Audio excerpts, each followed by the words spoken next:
Hello everyone, my name is Usama Shahid and I'm an electrical engineer by profession as well as an expert GRE trainer. In my first video, I'm going to talk something about the basics of GRE. What is GRE in actual and why do we require to attempt it? Now, GRE is a standardized American academic test which comprises basically of three different sections. Number one, quantitative reasoning.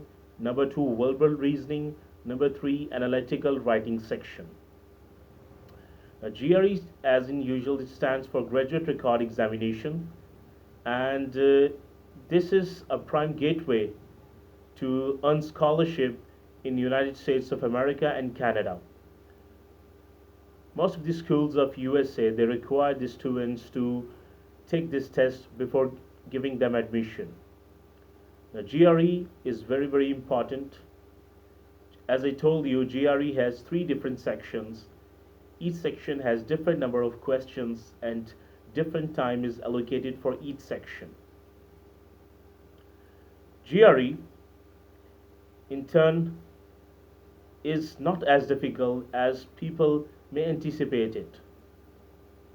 Now, first of all, I would like to clear a very basic misconception.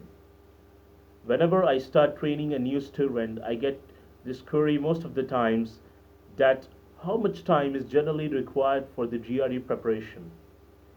My answer is I cannot guarantee you.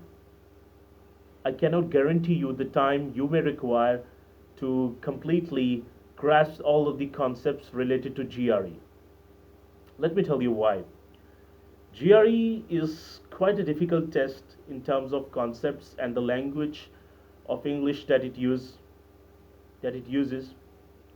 Now, if someone who is an engineer is coming from a mathematical background, he or she may completely grasp all of the quantitative concepts maybe just in 3 weeks. On the other hand, if someone is coming from humanities background, he or she may take 2 to 3 months to go through all the concepts. So my general anticipation is that a student needs approximately 2.5 to 3 months to get completely prepared for the GRE examination. The verbal reasoning is not as simple as it sounds.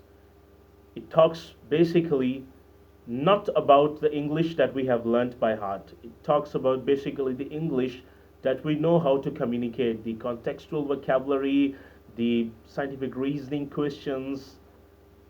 There is a lot of stuff to do that needs to be prepared well in according to the time.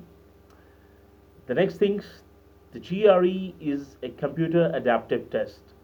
That means if you are going to score more questions correctly, you will get more and more tougher questions with advanced difficulty level in your coming next sections, in your succeeding sections. But on the other hand, if you are attempting questions wrong, you will get relatively easy questions, and as well you will relatively lose a lot of your marks. Now, GRE is basically a totally different test that when we see in IELTS or TOEFL. It is a gateway to win scholarship in USA. In fact, one of the most prestigious scholarships offered by the United States government and their embassies is Fulbright scholarship. And for Fulbright scholarship, the mandatory requirement is to have a GRE score. The total score for GRE is 340. That is 170 is for quantitative, 170 for verbal. The analytical section is marked separately out of 6.0 score. You are basically given over there 2 essays and those are marked out of 6.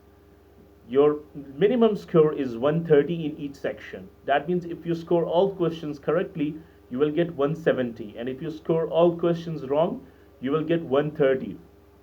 Each question has a difficulty level different from the other question, and you may get more marks by solving a hard question correctly. At the end, the GRE uses a separate algorithm to calculate your score. Most of the students struggle with their GRE scores just because they are not enough prepared for the exam. In my coming videos, I'm going to share more and more stuff about how to deal with the problems, the predicaments that are related to GRE. So stay tuned. I hope this was a helpful video for you.